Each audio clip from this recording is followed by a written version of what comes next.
Welcome to the read. I died on the first day of the apocalypse. When the apocalypse arrived, I was walking on my way home when it all happened.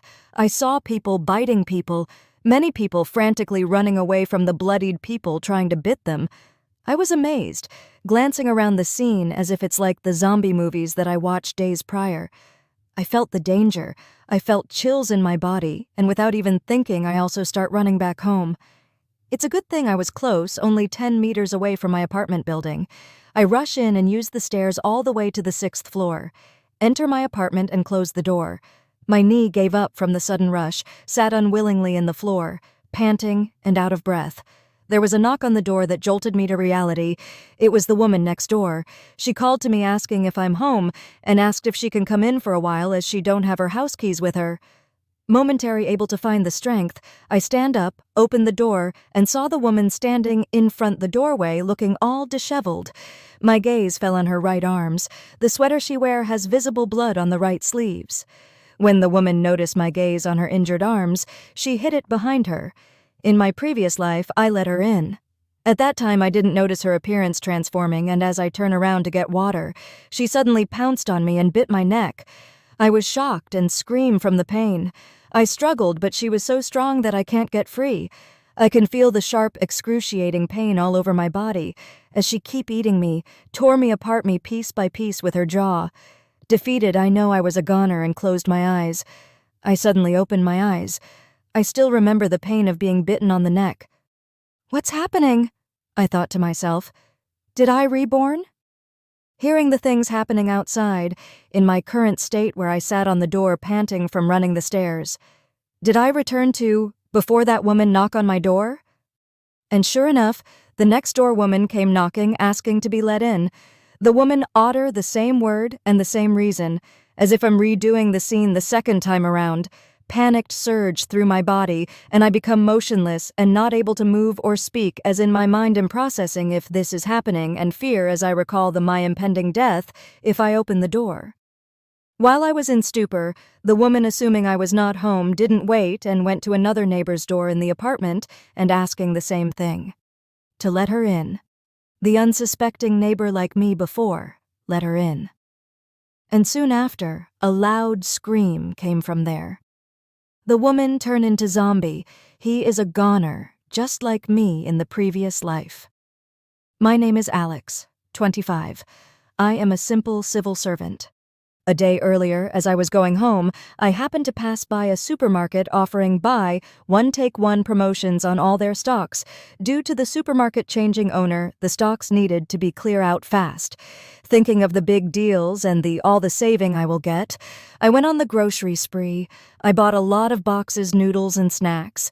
2 sacks of rice and boxes of bottled water. Me and many other people all scrambling to buy the items we seems important to save money. After an hour, I finally step out of the supermarket, money almost gone and a pile of boxes full of supplies. The supermarket offer free deliver to me, as I bought so much as gesture of goodwill. They load all my purchases to supermarket van drove off following my car as I drove home. The staff also helped me carry my purchases to my apartment front door on the 6th floor. I gave $5 tip and thanked them for the help. When I finally settled, I throw myself on the sofa and watch in awe with all my purchases that cramp the 40-millimeter small apartment. Exhausted but happy, I took a nap. After a 30-minute nap, I stood up and tidied the supplies, and by the time I finished, it's already 10 p.m. The screams died out over time. I finally able to force myself to lock the door and move the cabinet to block it from opening. I am glad that the apartment front door is designed for anti-theft and shuts off completely, that it muted most of the sound. One thing I learned in zombie movies is to be always quiet.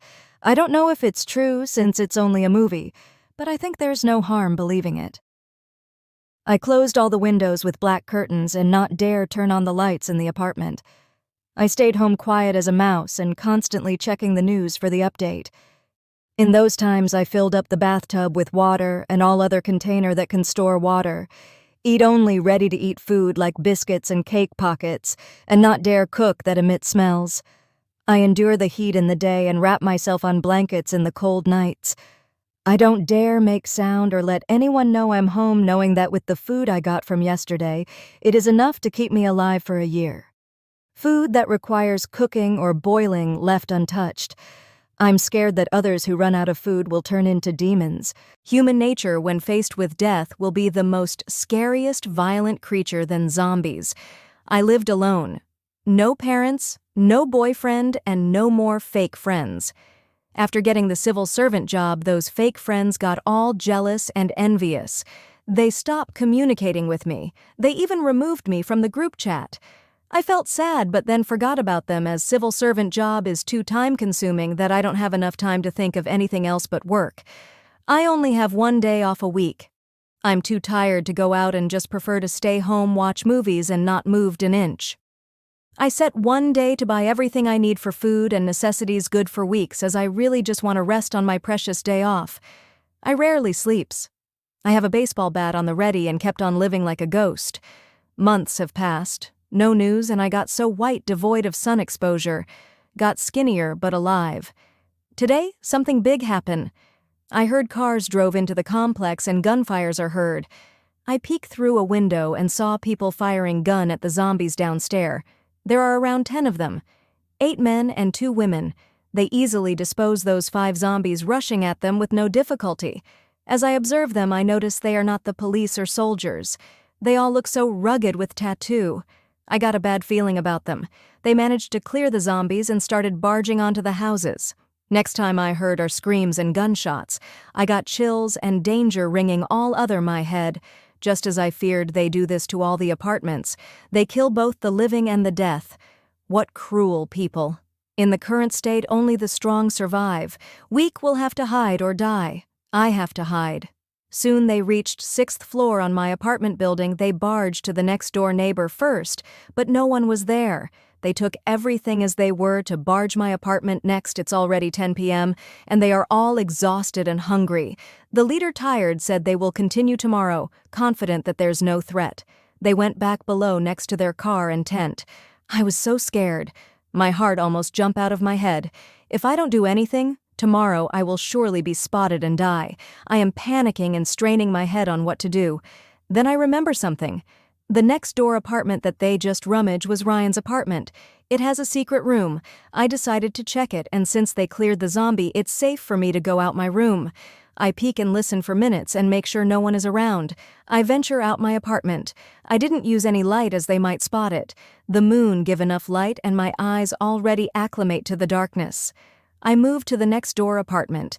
Door wide open, I crawled and don't dare make any sound. Found the secret door. The entrance is disguised as a bookshelves. Went in and found no one and empty. I then moved most of the food that time slowly in the dark for hours. I closed my apartment door and went inside the secret room next door, leaving everything outside unchanged so those people won't suspect a thing. Tired and sweating, I lay on the floor with one pillow. I didn't bring my mattress out of fear. If all goes as planned, I may survive, and those people won't notice me. I dozed off from exhaustion and woke up when those people barged into my apartment. They greedily took the few food I left, and not finding anyone, move on to the next apartment. Those people finished rummaging the apartments after 3 days and drove out to the next community. Then I finally felt relief, even if those people gone. I continued living in the secret room, glad that the previous owner showed it to me before moving abroad. Ryan, the owner of the secret room apartment. He is tall and kind. We don't talk much, but always gives pleasantry when we see each other. The day he went abroad, I felt sadness. He is the closest person I can tolerate. I found myself wondering how he is and if he survived. I felt so alone thinking about him. Months passed. I stayed in Ryan's apartment, ready to hide in the secret room. No zombie or human in sight. I even started to think I'm the only one alive. The curtain still covers the window. I later closed the main entrance. I start cooking the instant noodles.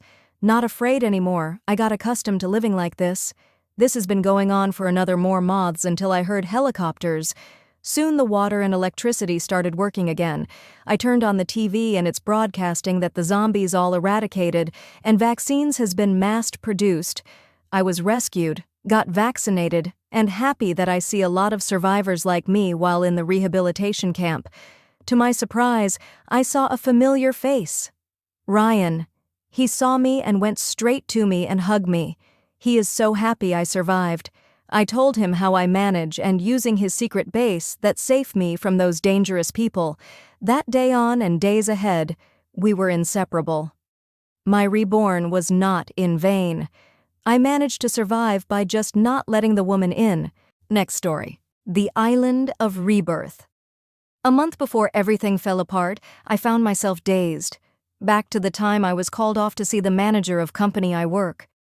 I sat across from my boss in his sleek, glass-walled office. The air conditioning buzzed in the background, but it did nothing to cool the boiling frustration in my chest as he slid a piece of paper across the desk. "You're not a good fit for the company, Emily," he said, his voice flat and emotionless. "Take the severance and leave." The words were hollow, but they didn't sting. I had known for months that I wasn't meant for that life anymore. The world was already starting to collapse, and I wasn't going to wait for it to swallow me whole. Without a word, I stood up, grabbing the severance check, and walked out of the building. I could feel the world shifting beneath me. So, I made my choice. Now was the time to prepare. My memories of the time during the apocalypse all so vivid. In my previous life, when the zombie apocalypse happened, I was in my penthouse. I woke up to a chaotic scene that left me astonished. I was safe, but my food ran out in weeks. I wasn't prepared at all for what to come. I went to the property agent and sold all my properties, my penthouse, expensive cars, stocks, and jewelries. The money went into buying a small, secluded island, a safe haven far from the chaos. I hired constructors in the pretense of making a self-sufficient resort. With money, they finished it in time. The work was grueling. Every muscle in my body ached as I planted crops, built shelters, and set up solar systems. I worked with single-minded focus. This wasn't just survival, it was about creating a new life, a life that would survive no matter what was happening beyond the horizon. I bought drones to monitor the area, livestock for sustainable food, and water filtration systems to ensure we never went thirsty. I wasn't just preparing for the end of the world, I was preparing to thrive in it. Months has passed. The storm came, though not in the form of rain. Instead, 5 soldiers washed up on the shore, half drowned, barely alive. I pulled them from the water, their bodies limp and cold. They were survivors. They'd been lost in the chaos, floating in the wreckage of everything they knew. "Where are we?" One of the soldiers, Lieutenant Collins, asked weakly, his voice rough from salt water. "This is an island," I said, pulling off his wet clothes and wrapping him in a blanket. "It's safe here. For now." They recovered quickly, and once they were back on their feet, we began to work together. The soldiers were strong, capable, and skilled. They helped build, fortify, and grow our small community. For the first time, it felt like there was hope. But it wasn't long before trouble arrived in the form of John. John had been one of the first survivors to wash ashore. He was quiet, reserved, and grateful. At least that's what I thought at first. But as time passed, his true nature began to show. John wasn't content to work alongside everyone. He didn't want to contribute. He didn't want to build. He wanted control. One evening, while we were eating, John cornered me near the campfire. His voice was quiet, but laced with something dangerous. "You know, Emily," he began, his eyes glinting in the firelight, "you've been doing all the hard work here. People are starting to notice that." I raised an eyebrow, unsure where he was going with this. "You've built all this," he continued, his words smooth. "Maybe it's time for someone else to take over, someone who's ready to lead." I didn't answer right away. I just watched him, my heart picking up speed. This wasn't just about the island anymore. This was about power. "You want control," I said flatly. "This is my island, my rules. If you don't like it, leave my island." He chuckled, though the sound didn't reach his eyes. He scoffed. "People need someone who can make the hard decisions." The tension in the camp grew in the days that followed. John began whispering to others, questioning my leadership, stirring doubt among the survivors. The soldiers, especially Collins, noticed it too. "Emily, you need to watch out," Collins warned me one evening. "John's got a following. He's undermining everything you've built here." I frowned, my hands tightening around the mug I held. "I know, he's been subtle about it, but I'm not blind." "We've got your back," Collins said firmly. "You've led us this far, and we'll protect you." Then, one fateful morning, it came to a head. John called a meeting. He stood in the center of the camp, his posture defiant as he faced me. A crowd of survivors gathered around him.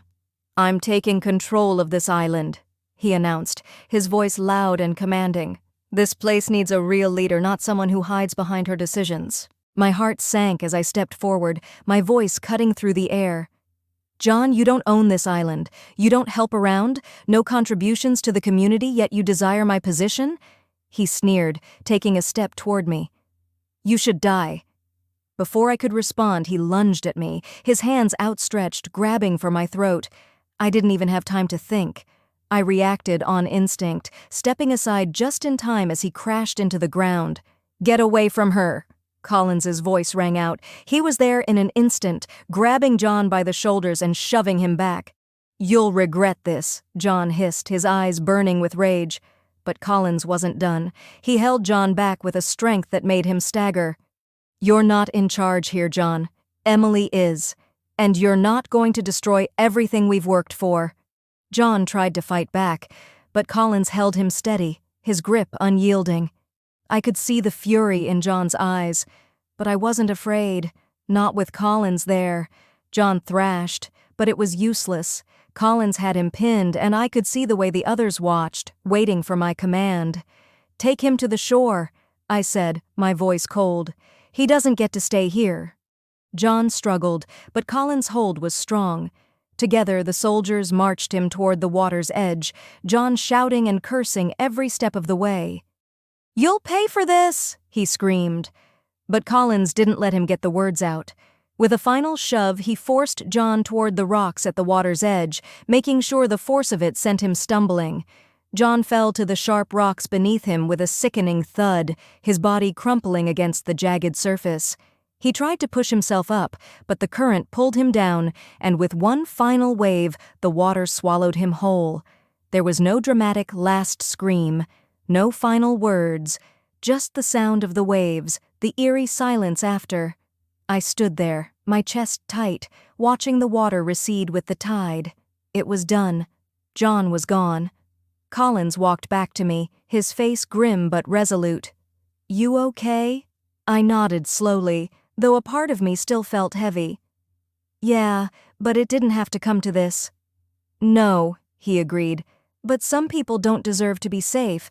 They only want to cause trouble and lead everyone to suffering."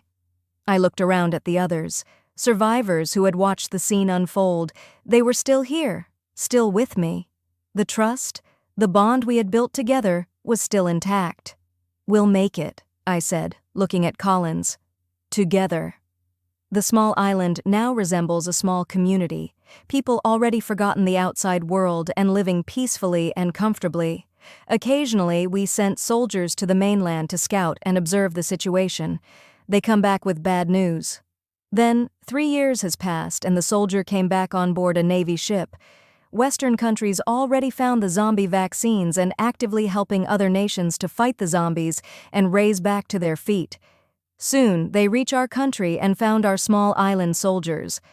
Arriving at our island, they are so impressed, seeing we survive on our own.